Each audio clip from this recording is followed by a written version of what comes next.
back. We're looking at markets right now. Oil price is up another 0.2% this morning, now at 51.24.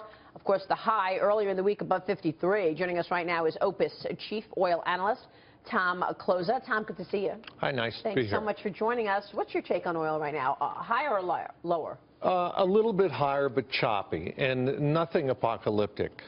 You know, we're talking about an OPEC meeting where they're pledging cuts of about 1.2 million barrels a day. Non-OPEC guys are going to join in with maybe 600,000 or 700,000 barrels a day, and the market moves up $3 or $4. So there's a lot of skepticism about it, and there's the questions about where demand will be in 2017. You think they'll really cut production?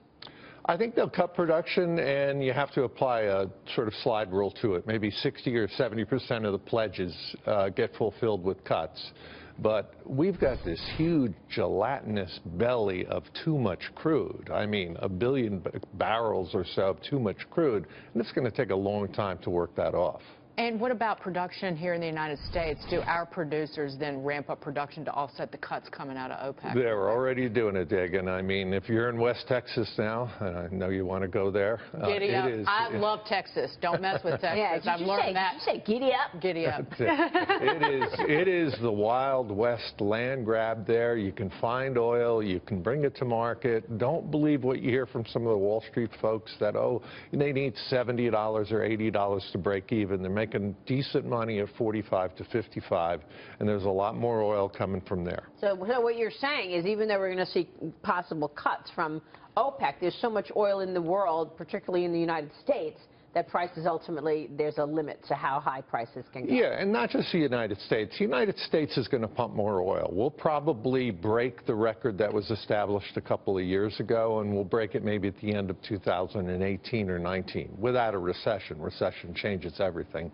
Now, at the end of the decade, early next decade, you'll see some of the declines in big projects that haven't been sort of launched in the last couple of years. So it's a mixed bag.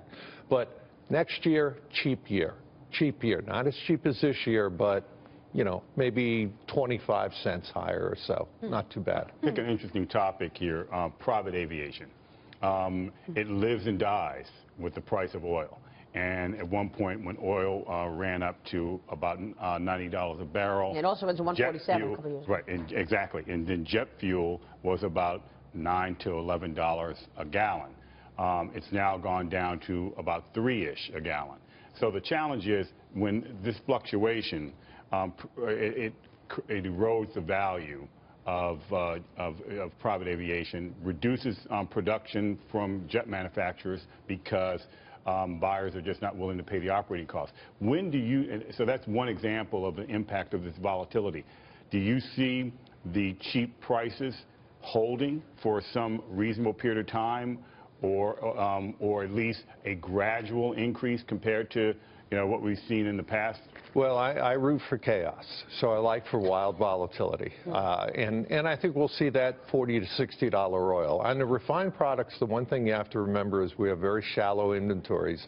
And things can happen when you have just-in-time inventories and you get hurricanes, earthquakes, power outages, pipeline breaks. You could see a very, very quick but very brief surge in prices. So I don't think we're looking at the high prices from 2011, 2014. And yesterday we had an exclusive with the CEO of Delta Airlines, to your point, talking about fuel for the airline industry. And I asked him what he thought about the price of oil right now. Listen to this. You know, one of the things that we've been able to do is take the savings from fuel, because fuel prices have fallen in half, which is a huge benefit for the industry. And we reinvested a lot of that back into the business. Prices have been down 5% this year. The outlook for next year is probably going to rise a bit, but, you know, it's going to be, you know, in line with inflationary pressures. And I think it's going to be a strong year. So if you're saying a cheap year for oil, what does that mean for airlines? I think it means cheap fuel for airlines compared to those years. I would like to see them add a little seat room for people like myself who are 6'3". Me both. I don't think that's going to happen. They still treat us like they watch The Wizard of Oz every week. Well, Delta has been trying to make yeah, Delta, I mean, I fly out of Newark, so we don't get Delta that much. But airlines should be in really good shape. They really should. The fuel costs are so much cheaper and the engines are so much more efficient. than they were 10 years ago. By the way, Tom, connect the dots for us on this story. The dollar now at a 14-year high. When you're looking at oil, that's the top story in the Journal today. Dollar at a 14-year high there. Right. Well, I mean, it's going to manifest itself in a couple of ways. Strong dollar usually depresses commodities a little bit, although it's a random walk more or less some of these days. Now, a strong dollar here means that maybe emerging economies are going to have a little bit of a problem. That could hurt oil demand. You know, demand's estimated to go up about 1.2 million barrels a day in 2017. Most of that's not for gasoline or jet fuel. It's mostly for liquids and propane and things for petrochemicals. So a strong dollar could really depress that a little bit. On the other hand, Donald Trump has talked about a lot of infrastructure projects, which means more demand for diesel. All right, we'll leave it there. Tom, good to see you. Nice Thanks to be so here. much. Tom Kloza there. And in case